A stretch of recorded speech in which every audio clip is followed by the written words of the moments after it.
On a routine flight, Emily records a video, and the audio captures something no one was supposed to hear.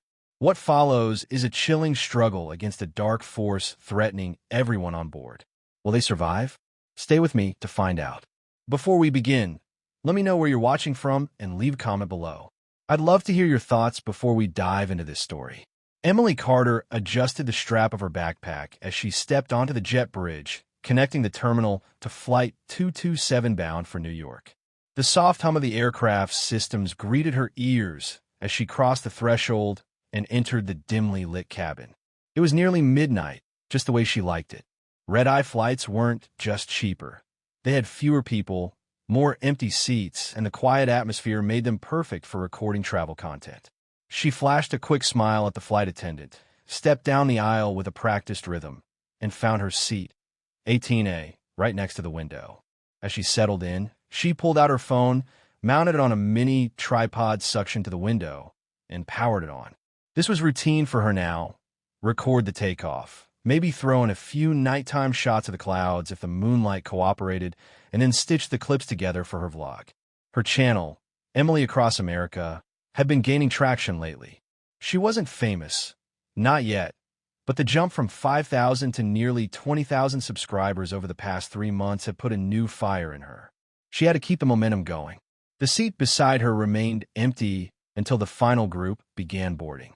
A man in his early 30s slid into 18B just as the flight attendants were about to close the door. He had shaggy brown hair, an Oregon Ducks hoodie, and a tired but friendly smile. "Hey," he said, as he tossed a messenger bag under the seat. "Guess I made it just in time." "Just in time," Emily said, returning the smile. "You from Oregon?" "Portland." "You?" "Eugene." They exchanged a few light remarks about the rain back home, the brutal airport coffee, and the likelihood of sleeping through the flight. He introduced himself as Jason and didn't press much beyond that, which Emily appreciated. Too often, people got too nosy when they found out she was a travel vlogger. She liked that Jason seemed chill. The engines began to spool up as the plane backed away from the gate. Emily reached for her phone and tapped record, capturing the soft blue glow of the cabin, the muffled announcements, and the flickering lights outside. A moment later, the plane surged down the runway. The moment it lifted off the ground, she leaned back with a slight grin. There was always something magical about that moment, the way the world seemed to fall away as the plane rose into the sky. She kept recording, whispering a few thoughts into the camera about the flight and her plans in New York.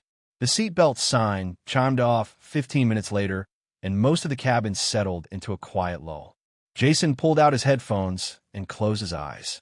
Emily stopped the recording and checked the battery on her phone. Still at 78%. Plenty. She glanced out the window. The night sky shimmered with stars above a blanket of clouds. Perfect for a moody time-lapse. She hit record again and let the camera roll. But then, just for a second, the lights in the cabin flickered. Emily frowned. It wasn't strong, just a subtle dip in the glow above her head, but enough to notice. She glanced around. No one else seemed alarmed. A turbulence bump followed, brief and harmless. Jason stirred and looked over. "All good?" he asked groggily. "Yeah," she said, shrugging. "Just a little shaky for a second." He nodded and closed his eyes again. Emily watched the footage she just captured. Nothing unusual. She set the phone down to keep recording out the window and leaned back, letting the gentle hum of the engines soothe her into a calm. But what she didn't realize, what she couldn't have known yet, was that somewhere, buried in the first minute of that recording, the microphone had picked up something she hadn't heard in real time. Something impossible. A whisper, soft and faint, threading its way through the white noise of the plane. A voice that didn't belong to her, or Jason, or anyone near her. The plane cruised at 36,000 feet, gliding smoothly above the clouds, a black sea dotted with specks of distant stars.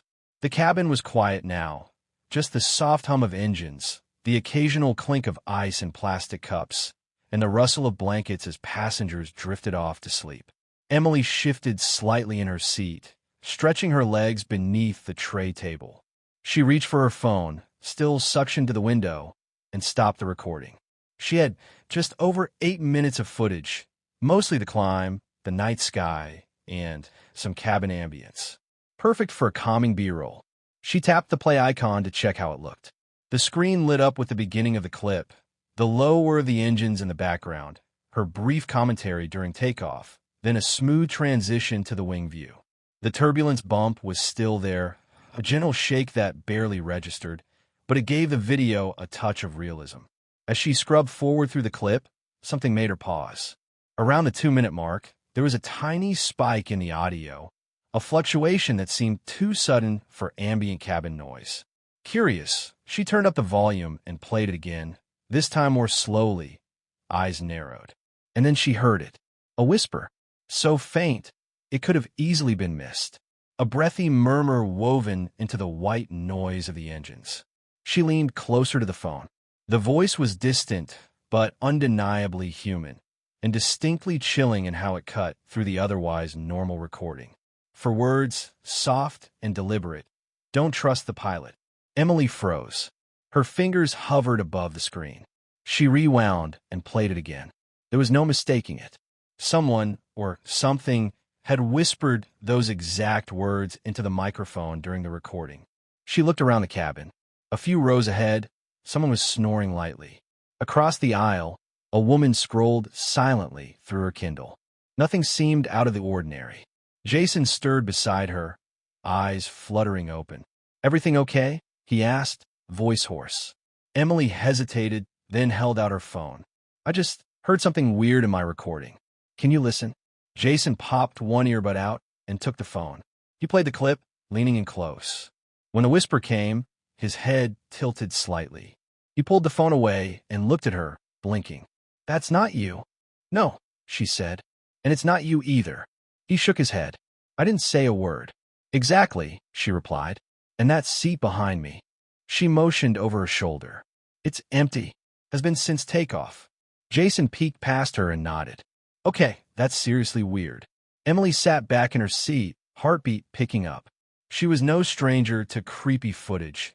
She'd filmed in old hotels, underground tunnels, even a supposedly haunted mining town once. But this felt different. This wasn't an echo or creaky door she could explain away. This was a voice, a message, delivered directly into her phone's mic with eerie clarity. "Maybe it's a glitch," Jason offered. "Phones pick up stray signals, right? Like interference or something." "Yeah," Emily said slowly, but her tone betrayed her doubt. "Maybe." She turned the screen off, but her mind was racing. Who had said it? When? And how did it end up in her recording if there was no one nearby? For the first time, she felt a sliver of unease curl at the edge of her stomach. The whisper hadn't sounded angry or panicked. It had sounded urgent. A warning, not a threat. And that made it all the more unsettling. As the plane continued through the darkened sky, Emily found herself staring at the cockpit door ahead, the small rectangular panel that separated the passengers from the flight crew. She had never once questioned who was behind that door, until now. By the time the flight attendants dimmed the lights completely, the cabin had sunk into a sleepy hush. The only illumination came from the occasional phone screen or the overhead reading lights. Emily's mind, however, was anything but at rest. She couldn't stop thinking about the whisper. The 4 words kept echoing in her head, growing louder with each silent minute. "Don't trust the pilot." She pulled the blanket up to her chest and reached for her earbuds. If she was going to figure this out, she needed to listen to the whole video again, carefully. With the buds in her ears and her phone brightness turned low, she replayed the clip from the start. The engine hum buzzed steadily in the background. Her own voice came through, narrating the takeoff with her usual relaxed, upbeat tone. Then the moment of turbulence. Then, yes, there it was again. The voice. The whisper that didn't belong. It was chillingly soft, but it cut through like cold wind. She rewound and replayed that section at least 6 times, and each time it was unmistakably clear. Don't trust the pilot. She glanced toward the front of the plane, toward the sealed cockpit door. Now, just a dark outline against the glow from the exit sign above it. Her heart thudded a little faster. What did that mean? Was it some prank? An audio glitch? A fluke? She pulled the earbuds out and turned to Jason, who was half asleep but still upright. "Hey," she whispered, nudging his arm. I listened to it again. It's still there. It's not background noise. It's a real voice. He blinked, clearing his throat. You sure it's not like, maybe the flight attendants or something? Maybe someone passed by while you were filming. No one passed by, Emily said. I checked, and the voice doesn't match anyone I've heard. Okay, he said slowly, sitting up straighter. Let me hear it again. She handed over the phone with the clip queued up. Jason listened intently, then gave a low whistle and passed the phone back. That's creepy, he admitted. It's like it's talking to you. Directly. Emily nodded. Exactly. It feels personal, like it was meant for me to hear. Do you think it's real? Jason asked. I mean, like supernatural? I don't know, she said honestly. But I do know that voice shouldn't be there. She hesitated, then opened her audio editing app, a tool she sometimes used to enhance muffled interviews or reduce background noise. She imported the clip and ran a quick filter to isolate dialogue frequencies. The whisper came through clearer this time. It had weight, texture, breathing behind it. Definitely human. She slowed the playback speed slightly. There was no mistaking the deliberate rhythm of the words. Not random, not accidental. It sounds male, Jason said. Maybe older? Emily nodded, her pulse quickening. Not you, though. No way. I wasn't even talking when you filmed that. She stared down at the waveform on her phone screen. For words, recorded during a perfectly normal takeoff, in an almost empty row, with no one behind her. It didn't make sense. She glanced around the cabin again. Most people were asleep.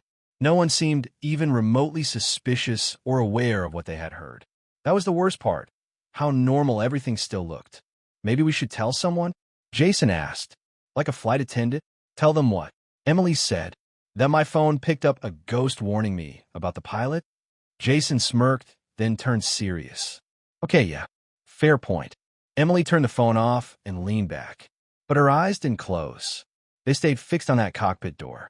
She'd flown dozens of times, trusted countless pilots, never questioned anything. But now, a single whisper had cracked that certainty. She didn't know what was going on, but something wasn't right. And deep down, she knew this was just the beginning. The minutes dragged. Emily kept shifting in her seat, unable to get comfortable. Every few seconds, she would glance at the cockpit door, wondering what exactly she was looking for. Was she expecting it to swing open suddenly? For someone to burst out? Her heart told her something wasn't right, even though her brain insisted she was overthinking. But then again, voices don't just appear in silent videos without explanation. At some point, she couldn't take it anymore. She needed perspective. She needed someone used to flying, someone trained. She needed to talk to a flight attendant.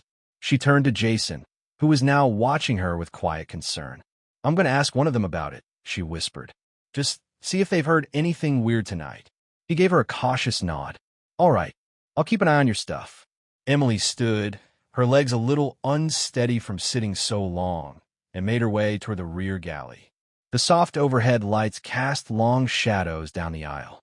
Most of the passengers were asleep or watching movies through dimly lit screens. The flight felt still.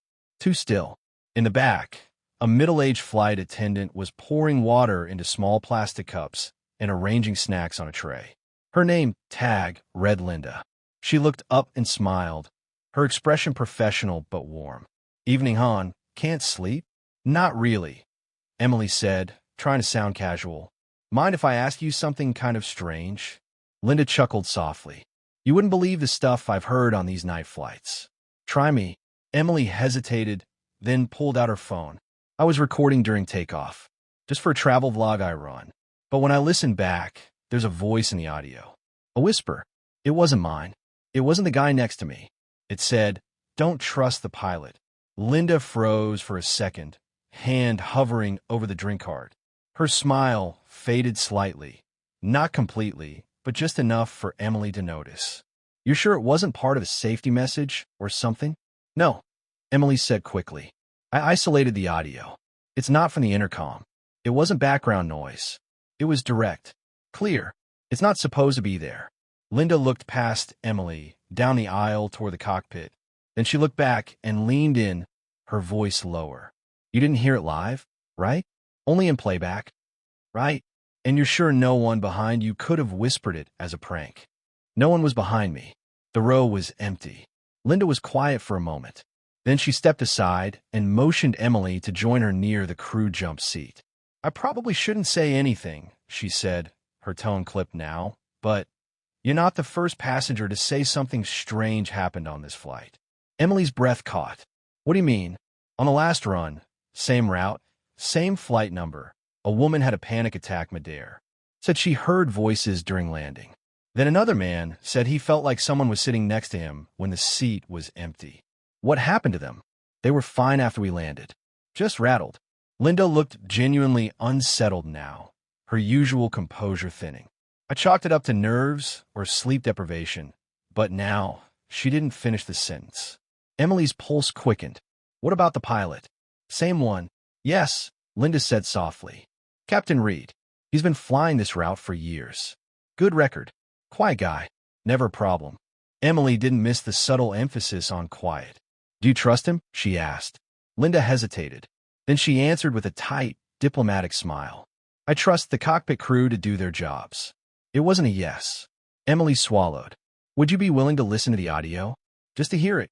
Linda hesitated again, then gave a small nod. Later, when the cabin settled and were closer to descent. Okay, Emily said, grateful and more unnerved than before. As she made her way back to her seat, her eyes kept drifting toward the front. If even a flight attendant had doubts, however small, then the whisper wasn't just in her head, and whatever it was warning her about might be very real. Emily returned to her seat with a buzzing in her chest she couldn't shake. Jason looked up from his phone, eyes scanning her face as she sank back beside him.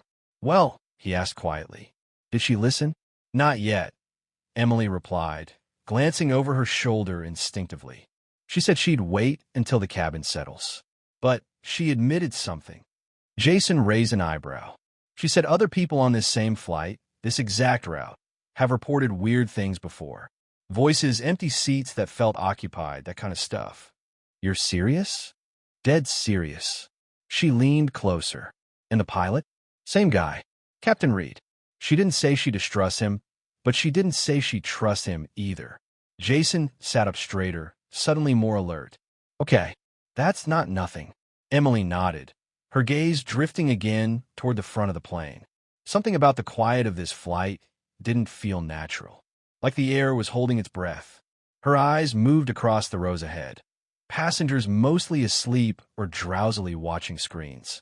But then her attention snagged on something, or rather someone. A man in seat 7A, first row of economy, window seat. He was sitting perfectly upright. No blanket, no screen, no phone in hand. Just still, watching. His posture was stiff, his hands resting flat on his thighs. His face was partially in shadow, but from what Emily could make out, he wasn't relaxed like everyone else. He hadn't been there before. Or had he? She nudged Jason. That guy, she whispered. Row 7, left side. Did you notice him earlier? Jason leaned forward, pretending to adjust his seat while glancing subtly ahead. I don't think so, he murmured. He looks rigid. I swear he wasn't there earlier. I've been scanning this cabin for hours. That row was empty after takeoff. Are you sure? Pretty sure. Jason turned his head slightly to get a better angle. He's not moving. Exactly, Emily whispered. And he keeps glancing at the cockpit door, like he's waiting for something. They both watched from behind, discreetly, noting the man's stillness. He didn't even seem to blink. Emily reached for her phone again and opened the camera app, zooming in slowly on row 7A. The man's profile came into focus. His skin looked pale, even under the dim lighting. His eyes were wide open, fixed forward, unmoving. She started recording, keeping the phone low to avoid drawing attention. What are you doing? Jason whispered. If something happens, I want it on video, she said. A moment later, the man in 7A suddenly turned his head, slowly, deliberately, looking straight back down the aisle. Straight at her. Emily's stomach flipped. She froze, unsure whether to drop the phone or hold still. His eyes locked with hers, cold and unreadable. Then, after a beat too long, he turned away and resumed his fixed position. Okay, Jason breathed. That was creepy, right? Emily whispered, her pulse racing. You saw that? He looked right at me, like he knew you were watching. Emily sat back in her seat, heart hammering in her ears. He wasn't there before. I swear. Something's off with him. Jason shifted, eyes still on the back of Seven's seat. Do you think he's the one who whispered into your phone? I don't know, she said. But if he is, then why? Why would he say that and then act like a statue for hours? Unless he doesn't want anyone to notice him, Jason said. Like he's blending in. Emily turned the phone screen off, suddenly hyper-aware of how vulnerable they were. No place to go. No way to get off. Trapped in a metal tube thousands of feet above the ground with a man who may or may not have warned her of something sinister, and who may not even be supposed to be on this flight at all. She glanced back toward Linda, who was still busy in the galley. They weren't imagining this. Something strange was unfolding on Flight 219, and it wasn't finished yet. Emily sat stiff in her seat, fingers clenched around her phone, the screen now black but warm from use. Her gaze kept drifting back to the man in 7A. He hadn't moved since turning back around. Not a twitch, not a shift of posture, as if he had returned to being a statue, waiting for some unseen cue. Jason leaned over slightly and whispered, "We need to know if he's on the manifest." "How are we supposed to get that?" Emily asked under her breath. "We're passengers, not security." Jason nodded toward the back. "Linda might help. She's already suspicious of this flight. She might be willing to check." Emily chewed her lip. It felt risky, but they had already gone too far to pretend nothing was happening. She rose again, heart thudding harder this time, and made her way down the aisle, brushing past slumbering travelers and the hum of soft overhead vents. Linda was still in the galley, sorting out coffee packets and refilling the trash bin. She looked up as Emily approached and gave a tight smile. "Couldn't sleep again?" "Not exactly," Emily said. She lowered her voice and leaned in. "There's a man in 7A. He wasn't there before. I'm almost certain of it. I've been looking at that row all night. Now he's just sitting there, staring ahead like he's in a trance." Linda's smile faded instantly. "You're sure?" "Yes. He even looked straight at me when I recorded him. I think he knows I noticed." Linda glanced past her toward the front of the plane. "What seat are you in again?" 14B. "Okay. Wait here." Linda moved over to the flight attendant terminal mounted into the side panel of the galley wall. She typed in her credentials and quietly brought up the seating chart.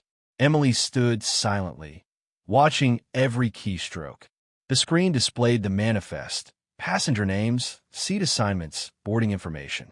Linda tapped through to row 7. "Aisle, middle, and window," she murmured. Then she frowned. "That can't be right." Emily's pulse quickened. "What?" Linda turned the screen slightly toward her. Seats 7A and 7B weren't sold for this flight. They're both unassigned. "What do you mean, unassigned?" "I mean," Linda said, her voice low and tense, "nobody is supposed to be sitting there." The words hit like a slap. "But someone is." "Yes," Linda whispered, "and that shouldn't be possible." For a long second, neither of them spoke. Emily felt a chill creep through her, the kind of cold that came from inside, not the plane's air conditioning. "Can you confront him?" she asked. "Asked to see his boarding pass." "We're not supposed to unless there's a disturbance," Linda said, "especially mid-flight. But I can check with the other attendants to see if they remember seeing him board." "Please do," Emily said, "because this isn't just paranoia anymore." Linda nodded slowly, then handed Emily a cup of water. "Take this so it looks casual. I'll talk to the others." Emily returned to her seat, heart hammering harder than before. Jason turned to her the moment she sat down. "What did she say?" Emily leaned in, voice barely audible. "Seats 7A and 7B weren't sold. The manifest says they're empty." Jason blinked, stunned. "But he's sitting there." "Exactly." Jason turned forward, staring now with more urgency. "That guy is on this plane, in a seat no one bought. That doesn't make sense." "And he looked at me," Emily whispered, "like he knew I'd find out. Maybe he wants you to." That thought chilled her more than she expected. "Why?" "Maybe he's not the threat," Jason said. "Maybe he's trying to help." Emily turned toward 7A again. The man hadn't moved. Still stiff, still facing forward. still watching the door to the cockpit with unblinking eyes.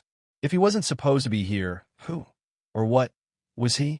And more importantly, what did he know that they didn't? Emily's fingers trembled as she unlocked her phone again. She needed to hear it one more time to make sure she hadn't imagined it all. She opened her video file from earlier and slipped one earbud into her right ear, keeping the other out so she could stay aware of the cabin. The footage began, a normal view of the seat in front of her, tray table up, muffled engine hum in the background. Then about 20 seconds in, it happened. A low, breathy voice, so close it felt like it had been whispered directly into her ear. Don't trust the pilot. She froze. Her skin prickled. She played again. Same thing. No distortion. No radio interference. It wasn't static. It was a voice. Deliberate. Controlled. And definitely not hers. She turned to Jason, offering the earbud. Listen again, she said. Jason leaned in and took the bud. His face remained neutral as he listened. Then his eyes widened just a little, and he slowly nodded. That's a human voice. It's not an artifact or noise. That's real. Exactly. Emily glanced toward 7A. The man remained still, almost eerily so. And I think he knows I heard it. Do you still have the audio isolated? Yeah, she said, opening the voice memo she'd created earlier with the extracted sound. Want to try something? Jason's tone turned experimental. What? Play with your mic on. See if it triggers anything. Maybe the guy reacts. Maybe someone else hears it too. Emily hesitated. The thought of broadcasting the whisper gave her a weird sense of dread, like she was unlocking a door meant to stay closed. But curiosity was a powerful force, and this whole night had already crossed into the realm of the inexplicable. She opened the memo and turned on her phone's Bluetooth speaker, keeping the volume low but audible. She hit play. Don't trust the pilot. The whisper filled the quiet space around them, subtle but chilling in its clarity. Jason turned his head slightly, watching 7A. Emily did the same. For a few long seconds, nothing happened. Then, ever so slowly, the man in 7A tilted his head to the left, just a fraction, like he was listening. Emily's heart skipped. He heard it. He definitely heard it. Then something else happened. Something stranger. The man raised one hand from his thigh and gently touched the side of his neck. The motion was deliberate, like a signal. Then he lowered his hand again and returned to stillness. You saw that? Emily whispered. Jason nodded. That wasn't random. He responded. He knows, she said. He knows we're listening. Now the question is, Jason replied slowly. Was the whisper from him? Or is he just aware of it? Emily's thoughts raced. What if it wasn't his voice, but he's trying to confirm it's real without drawing attention? Jason glanced around. If that's true, he might not be the enemy at all. He might be the only one who understands what's really going on. Suddenly, a chime sounded overhead. The captain's voice came through the intercom. Ladies and gentlemen, this is your captain speaking. We've just received word of some minor turbulence ahead, so please return to your seats and fasten your seatbelts. We should be starting our descent into Denver within the next hour. Thank you. Emily looked at Jason sharply. We're nowhere near descent yet. That was early. Jason checked the flight map on his screen. Yeah, still another 2 hours. They both turned toward the cockpit door. Then Emily played the whisper again. Don't trust the pilot. Her hand tightened around the phone. What if the pilot's trying to land early? Jason swallowed. Or somewhere that isn't Denver. Just then, Linda appeared beside them, crouching slightly. I spoke to the others, she said softly. None of them remember seeing anyone sit in 7A during boarding. I double-checked the head count. It matched the manifest. That seat was empty. Emily's pulse pounded. But he's there now. Linda nodded, her eyes serious. And we're not imagining him. Emily looked down at her phone, the whisper looping quietly in her hand. Don't trust the pilot. And suddenly, for the first time, she realized they might be the only ones on the plane paying attention. The whisper played in Emily's mind on a loop even after she turned the audio off. Don't trust the pilot. The words weren't just a warning. They were an accusation, a chilling assertion that something or someone in control of this flight couldn't be trusted. Jason leaned back in his seat, arms crossed, eyes scanning the cabin again. Linda had returned to the galley, but she'd promised to monitor 7A discreetly. Emily stared at the back of the man's head. The way he moved, so precise, so measured, didn't feel entirely human. It was like he was observing a world he didn't quite belong to. "I want to try something," Jason said suddenly. "What?" "Let's check the in-flight entertainment system." Emily frowned. "Why?" "Because if something's wrong with this flight, it might not just be the people. It could be in the system, interference, signals, patterns. Something they're not showing us." He scrolled through the available features on the touch screen embedded into the seat in front of him. Movies, music, flight map, audio channels. He tapped on live radio and put on the complimentary headset. For a while, it was just the expected playlist, instrumental jazz, soft pop, some airline promotions. Then Jason stiffened. "You hear something?" Emily asked. Jason didn't answer. He held up a hand, concentrating. "Give me a second." Then he unplugged the headphones and reached for Emily's. "Let me patch it through yours." "There's a channel, number 9. It's just static, but underneath it, there's something else. It almost sounds like talking." Emily slid the earbuds in. Jason adjusted the volume and tapped to channel 9. White noise filled her ears at first, soft and irregular. Then she heard it, a whisper beneath the static, warped and distant, like it was coming from the far end of a long tunnel. Faint words, repeating over and over. "They see you. They know you're awake. Don't trust him. Don't let him land." Her eyes widened. "It's the same voice," she whispered. "It's the same whisper from the video." Jason nodded, his face pale. "They're broadcasting it. It's not just a fluke. That message is being sent." Emily's thoughts spun wildly. But who's broadcasting it? And why is it buried on a static channel no one would ever check? "Maybe because it's not meant for everyone," Jason said. "Maybe it's only meant for people who are looking for it." Emily pulled the earbuds out and looked around the cabin. Everyone else seemed oblivious, heads resting on windows, eyes closed, screens glowing. No one else seemed to hear it. No one else seemed to care. What if this flight's a test? Jason asked suddenly. A kind of controlled scenario. A way to observe how people respond when reality starts to unravel. "You think we're part of an experiment?" Emily asked. "I don't know," Jason admitted. "But none of this feels random. That guy in 7A. The whisper. The static message. The fake descent announcement. It's all too coordinated." Emily's eyes snapped to the cockpit door. "We need to talk to the co-pilot." "Why the co-pilot?" "Because if we can't trust the captain, maybe the co-pilot doesn't know what's going on. Maybe he can help." Jason looked hesitant. "We'd have to get past the flight attendants. They don't just let passengers stroll into the cockpit. We have to try. We can't just sit here and wait for this plane to go wherever it's not supposed to go." She stood up and walked slowly toward the front again, nerves tightening with each step. Linda intercepted her near the first row. "Everything okay?" she asked. Emily lowered her voice. "I need to speak with the co-pilot. Alone, if possible." Linda's eyes narrowed. "Emily, please. Something is very wrong. I'll explain everything, but we don't have time. I think someone on the crew may be compromised." Linda stared at her for a long second, then finally nodded. "Wait here. I'll see what I can do." She moved toward the cockpit door and tapped a quick code into the panel beside it. It unlocked with a soft click, and she stepped inside. Emily waited, pulse pounding in her throat. Behind her, 7A remained motionless, but somehow she felt his eyes again. Watching, waiting, like he knew exactly what she was about to find out. Emily stood just outside the cockpit, the faint click of the sealed door echoing louder in her ears than it should have. Jason had followed, standing a few feet behind her, watching both the aisle and the man in 7A, who had still not moved. Time passed slowly, too slowly. Linda had gone in only a minute ago, but to Emily, it already felt like something was wrong. Her pulse thumped at her neck, and every breath she took came shorter than the one before. "What if she doesn't come back?" Jason whispered. Emily glanced at him, uncertain. "She will. She has to." The flight continued its quiet hum. Passengers murmured softly, some still sleeping, some flipping through their phones or watching movies. It felt so normal, but Emily knew normal was a lie. Then the cockpit door clicked again. Linda stepped out, her expression calm, too calm. Her eyes didn't meet Emily's right away.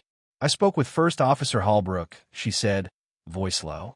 "He said now isn't a good time for visitors, especially not with turbulence ahead." "There's no turbulence," Jason muttered. "We checked the live weather feed before they locked it out." Emily took a step forward. "Linda, look at me. Is he in there alone?" Linda blinked. "No. The captain's there too. Everything's normal." But her voice trembled, just a hair. "It was enough." "What did you see?"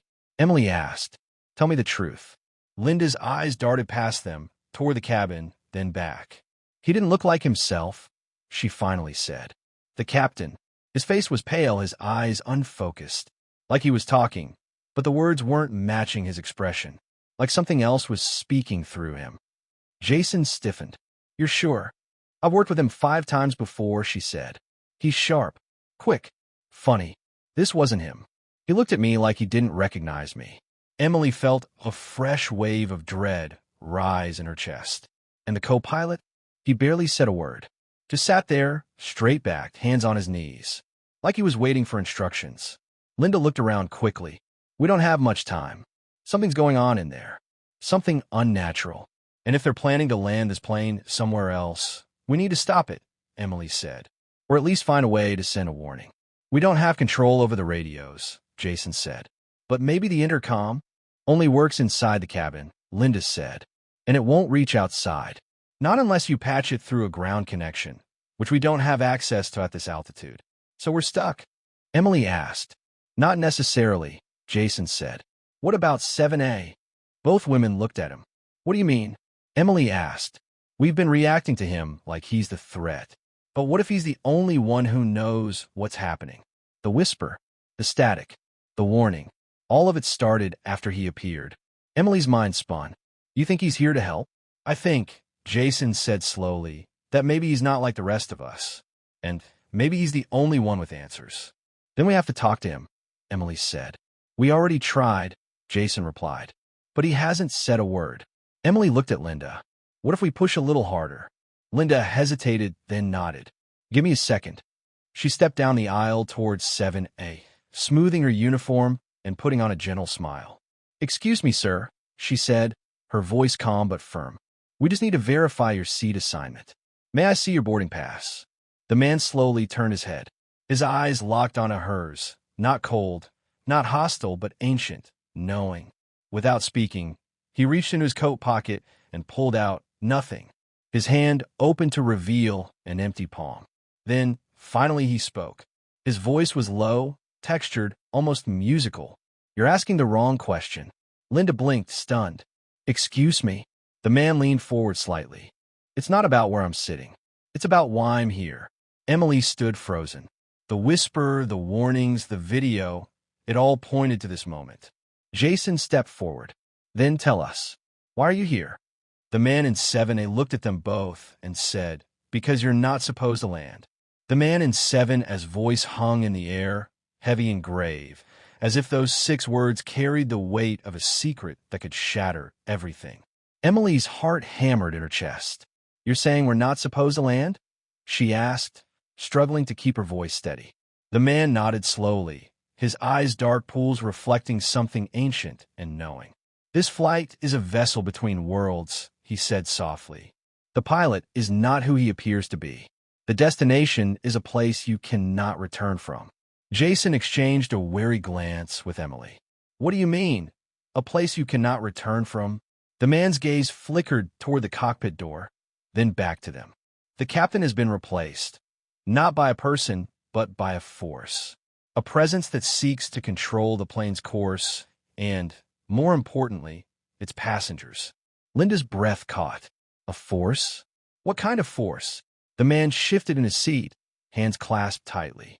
"A darkness that feeds on trust and fear alike. It hides in the familiar and twists it into something deadly. The whisper you heard, the voice on the static, is a fragment of the truth trying to break free." Emily's mind reeled, trying to process the impossible. "Why are you here then? How do you know all this?" The man's expression softened, but there was an edge of sorrow. "I am bound to this flight, but not by choice. I exist to warn those who can hear me." Jason stepped forward. "But you're saying you're some kind of guardian?" The man smiled faintly, more a prisoner than a guardian, trapped in a loop, caught between reality and something else. Emily swallowed hard, feeling a chill ripple down her spine. What do we do? How we stop this force? The man's eyes narrowed. You must not let the plane land where it's intended. If it does, the darkness will spread beyond this vessel. Linda's voice was barely a whisper. Then where should it land? The man shook his head. That is not for me to say, but you must regain control. The co-pilot may still be human. If you can reach him, you may have chance. Emily's gaze snapped to the cockpit door. Linda, can you get us in? Linda bit her lip. I tried. They won't let us near while the turbulence warning is active. But if we can create a distraction, Jason's eyes lit up. I can fake a medical emergency. Get them to open the door. Emily nodded slowly. It's risky, but it might be our only shot. The man in 7A leaned forward. Time is against you. The darkness is already influencing the crew. The sooner you act, the better your chances. Emily glanced at Jason and Linda, resolve solidifying her chest. All right, let's do this. As Jason prepared to execute his plan, Emily felt the weight of the moment settle on her shoulders. This wasn't just a fight for control of the plane. It was a fight for their lives, for everyone aboard. The whisper echoed again in her mind, clear as day. Don't trust the pilot. And now, she knew exactly why. Jason's voice dropped to a whisper as he explained his plan. I'll pretend I'm having a severe allergic reaction. We'll need the crew to open the cockpit door to help. Emily nodded, heart pounding. It was risky, but time was running out. Linda, you ready to back me up? Linda gave a determined nod. Let's do this. Jason stood slowly, clutching his chest as if struggling for breath. The murmurs around them quieted as eyes turned their way. Help! Jason gasped, his voice shaky but loud enough to be heard over the cabin hum. I'm allergic to something. I need assistance. Flight attendants immediately sprang into action, rushing over with worried expressions. Emily watched as Jason collapsed onto the floor, gasping and clawing at his neck. Call the captain, please. Jason wheezed. The cabin erupted into controlled chaos. Passengers shifted uncomfortably, some clutching their own necks anxiously, others whispering prayers. Linda stayed close, her eyes locked on the cockpit door, willing it to open. Seconds ticked by like hours. Then the locked door slid open just a crack. A sharp voice called, "What's going on?" Linda stepped forward quickly. There's a passenger having a severe allergic reaction. We need immediate medical support. The man who emerged from the cockpit was not the same eerie figure Emily had seen before. This was the co-pilot, young, anxious, and clearly not in control. His eyes searched the cabin, catching Emily's for a brief moment, a flicker of fear and hope passing between them. Jason, the co-pilot asked, rushing forward. Jason gasped again, struggling to stay conscious. I can't breathe. Emily stepped beside Jason, holding his hand. Help is on the way, she said firmly, though inside her mind screamed urgency. The co-pilot barked commands into his radio, calling for emergency medical supplies. We need an EpiPen, he said urgently. Linda handed over a medical kit, and a flight attendant quickly prepared the injection. Jason's wheezing began to ease, and color slowly returned to his face. The cabin settled, passengers reassured but still tense. Emily turned to the co-pilot. Can you stop the plane from landing at the scheduled airport? The man hesitated, eyes darting toward the cockpit instruments. I don't have full control. The captain locked most systems. I'm only allowed to monitor. But you're human, Emily said. You want to help? The co-pilot swallowed hard. Yes, but the captain, it's not him. He's been replaced by something else. Something I can't fight. Emily's stomach twisted. We need to find a way to override it. To take control. There's a backup system, the co-pilot said quietly. It's manual and hidden deep in the control panel. If someone outside the cockpit can access it, maybe he didn't finish. The implication was clear. Emily looked around and then at the man in 7A, who had watched the scene unfold without moving. The man's eyes held a quiet urgency. The backup system, Emily whispered. Where? The co-pilot took a deep breath. Behind the emergency exit door, there's a panel inside the cabin that controls manual overrides. But it's guarded. Only crew can access it. Linda frowned. We're crew, but the others might not cooperate. Jason, still recovering but alert, added, we'll have to work together. This is bigger than all of us. Emily nodded, feeling the pressure but also a spark of hope. Let's find that panel before it's too late. The man in 7's voice cut softly through the tense air. I will guide you. They all turned to him, realizing he was no longer just a shadow, but their only chance. Time was slipping away. The whisper echoed faintly again in Emily's mind. Don't trust the pilot. Now, they had a plan, but the real battle was just beginning. Emily felt the weight of the man in 7's gaze on her as he slowly stood up and began to move toward the rear of the plane. His presence was unsettling, but also oddly comforting, like a silent guardian in the shadows. Follow me, he said quietly, his voice steady despite the tension surrounding them. Emily, Jason, and Linda exchanged quick glances before trailing behind him. The cabin's dim lights flickered occasionally as the plane cruised steadily, the hum of the engines masking the rising anxiety in their chests. This way, the man whispered, guiding them past rows of sleeping passengers and oblivious travelers until they reached the emergency exit door near the back of the cabin. Emily's breath hitched. Is the panel behind this door? She asked, voice barely above a whisper. The man nodded. Yes, but accessing it won't be easy. The crew guards it closely, and the captain has ensured no unauthorized entry. Linda stepped forward, pulling out her crew ID badge. We're crew, she said firmly. We need to get in to prevent a disaster. A sudden noise caught their attention, a voice over the intercom announcing that the captain was returning to the cabin. Panic flashed in Jason's eyes.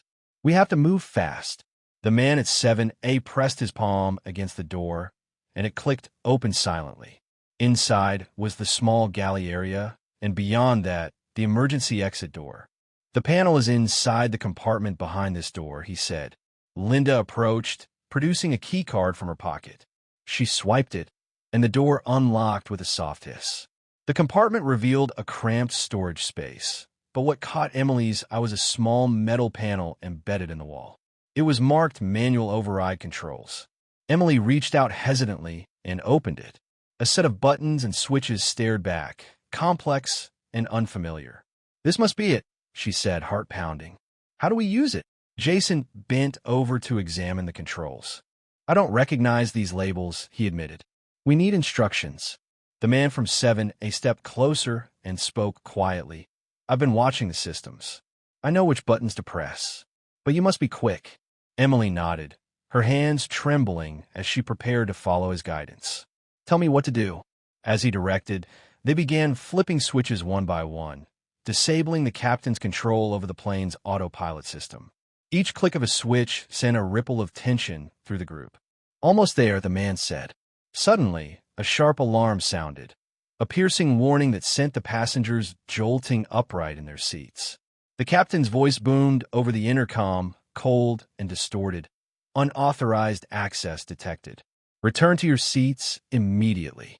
Panic surged as flight attendants tried to calm the passengers, but fear was already spreading like wildfire. Emily swallowed hard and pressed on, flipping the final switch. The plane's controls shuddered, the autopilot disengaging.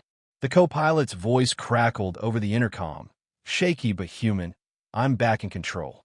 We're diverting to the nearest safe airport. Relief flooded Emily, but it was tempered by the knowledge that the darkness, the force controlling the captain, was not gone, only weakened. The man in 7A nodded solemnly. You bought time, but the real fight is not over. Jason looked at Emily, eyes shining with a mixture of exhaustion and hope. We did it. Emily smiled faintly. For now, the plane began to change course, engines humming differently as the manual override took hold. Passengers glanced nervously at each other, sensing the shift but unaware of the battle, just fought behind closed doors. Emily sank back in her seat, exhausted but determined. The whisper echoed softly again in her mind. Don't trust the pilot. But this time, she knew they had fought back, and won, if only for a little while. After the manual override was activated, the atmosphere aboard the plane shifted noticeably. The tension remained thick, but a fragile sense of relief settled over the passengers. Emily sank back in her seat, exhaustion tugging at every muscle in her body. She glanced around. Passengers quietly resumed their activities, still unaware of the danger they had just narrowly escaped. Jason leaned toward her, whispering, "We bought time, but I don't think the danger is gone." She nodded, feeling the weight of his words. Linda, meanwhile, had returned to her seat but kept her eyes sharp, scanning the cabin with an unspoken wariness. The co-pilot was now fully in control of the cockpit, though Emily knew that whatever force had replaced the captain was not defeated, only temporarily pushed back. A few minutes later, the man in 7A appeared beside Emily quietly. His presence was still unsettling, but she now understood that he was a crucial ally. "We've delayed the inevitable," he said softly. "The darkness is cunning. It will try again." Emily swallowed hard, clutching her phone tightly. "What can we do next? How do we stop it for good?" He shook his head. "This flight is a nexus, a doorway. The darkness feeds on fear and uncertainty. You must remain calm and united." Emily looked at the surrounding passengers, who were settling down, yet still glanced nervously at one another. "How do I keep everyone calm? How do I convince them to trust us?" "You don't," he said. "You lead by example. Fear is contagious, but so is courage." Emily took a deep breath, focusing on steadying her nerves. She pulled out her phone and started recording again. This time, she spoke directly into the camera, her voice firm and reassuring. "To anyone watching, stay calm. We are working to keep everyone safe. Trust the crew and follow instructions. Together, we can get through this." Around her, passengers noticed and began whispering to each other, some nodding, others wiping tears or calming jittery hands. Emily caught Jason's eye and smiled faintly, feeling a small spark of hope flicker inside her. Meanwhile, in the cockpit, the co-pilot wrestled with his own fears. He was determined to keep control, but the remnants of the captain's influence lurked just beneath the surface. His fingers hovered over the controls, alert for any sign of interference. The plane's path had changed course, heading toward a smaller airport where emergency teams awaited, but the real challenge was just beginning. Suddenly, the cabin lights flickered. A murmur ran through the passengers, the unease returning like a cold draft. Emily's heart skipped a beat. The man in 7A moved to the aisle, his voice calm but urgent. "Everyone, please remain seated. Something is coming." The whisper surged again in Emily's mind, louder this time. "Don't trust the pilot." She looked toward the cockpit, where the door was now firmly shut. Jason gripped her hand. "We're not out of danger yet." Emily nodded, steeling herself for whatever was next. The darkness had been pushed back, but it was far from defeated. And as the plane flew through the night sky, carrying them all toward an uncertain fate, Emily knew one thing for certain. This flight was far from over. The flicker of the cabin lights was more than a glitch. It was a warning. A sudden hush fell over the passengers, the uneasy silence thickening the air like a fog. Emily's breath caught in her throat as she stared toward the cockpit door, which remained shut tight. The man in 7's eyes darkened with dread. "It's coming back," he whispered, voice barely audible. Jason tightened his grip on Emily's hand. "What now? What can we do?" she asked, panic creeping into her tone. The man shook his head slowly. "This force is relentless. It thrives on fear and weakness. You must stay strong, stay united." Emily scanned the cabin, noticing faces pale with apprehension, some passengers clutching their armrests, others whispering prayers. "We have to keep everyone calm," she said firmly, standing up despite the fatigue weighing her down. "Help me." Linda and Jason followed her lead, standing in the aisle. "Ladies and gentlemen," Emily called out, voice steady despite the storm brewing inside her. "Please remain calm and stay in your seats. We are safe, and the crew is doing everything possible to ensure our safety. Together, we will get through this." A few passengers nodded, offering tentative smiles, but many remained wide-eyed and frozen with fear. Suddenly, the intercom crackled to life, and the captain's voice, cold, distorted, and undeniably sinister, filled the cabin. "You cannot escape," the voice hissed. "The plane belongs to me now."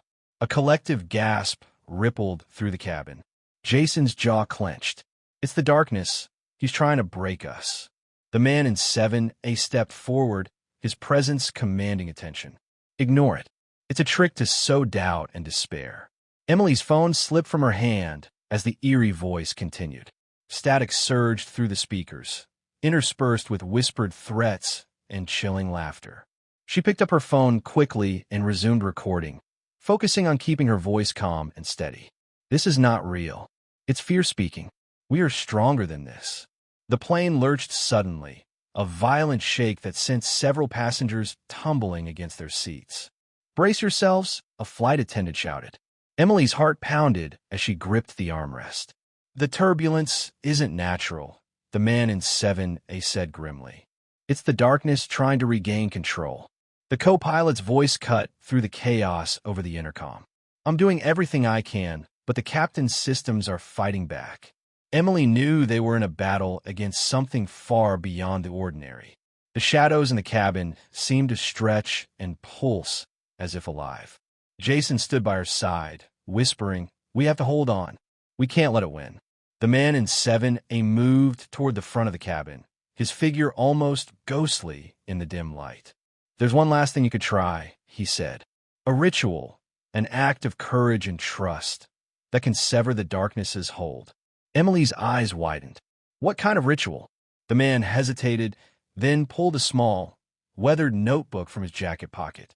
"Words of binding, spoken aloud by those willing to confront the fear." Emily glanced at the passengers. "Would they do it? Can we convince them?" The man smiled faintly.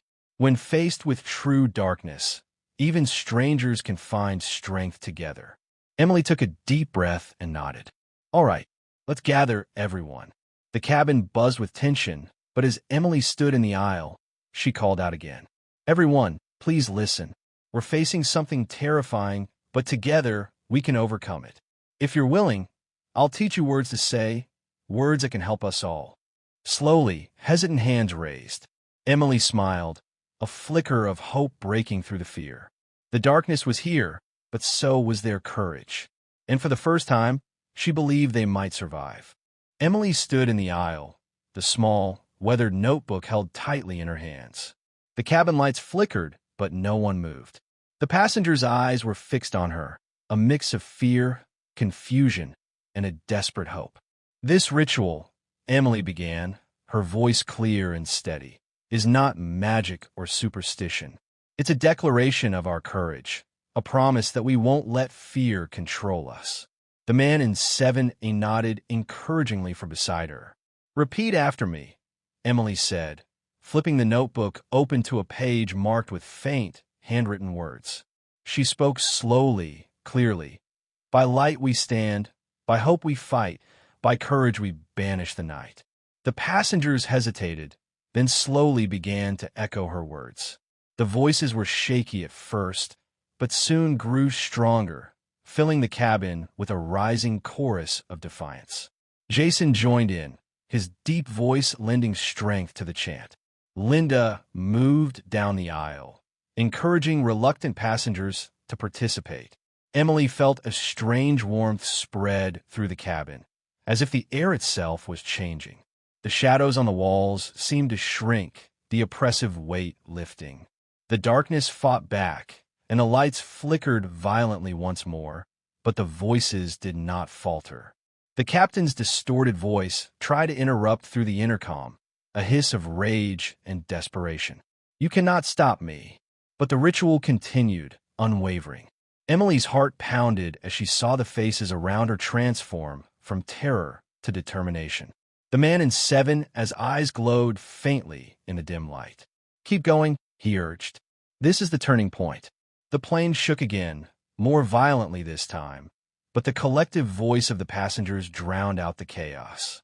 Emily closed her eyes, focusing on the unity, the strength born from shared fear overcome. Suddenly, the intercom went silent.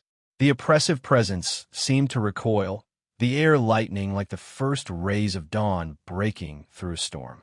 The man in 7A stepped forward, his face calm and resolute. The darkness is retreating. Jason let out a breath he hadn't realized he'd been holding. Linda smiled, tears in her eyes. Emily opened her eyes and looked around at the cabin filled with strangers who had become allies. The plane was steady now, the co-pilot's voice reassuring as he announced their descent toward the nearest airport. Emily felt a surge of relief, but also a profound respect for the courage she'd witnessed. As the plane touched down safely, applause and cheers erupted throughout the cabin.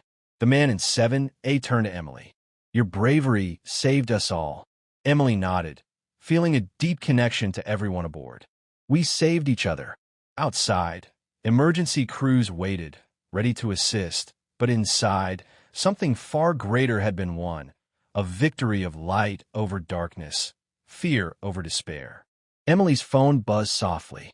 She glanced down and saw a new message, a simple text that read, "Thank you." She smiled, knowing that though the journey had been terrifying, it had brought out the best in everyone. As the passengers disembarked, Emily looked back once more at the plane, feeling a quiet peace. The shadows might return someday, but not today. Today, courage had prevailed. The plane's wheels kissed the runway with a gentle thud, and the tension that had gripped everyone aboard began to unravel like a tightly wound coil. Emily sat back, heart still pounding, but now with a sense of calm she hadn't felt since boarding.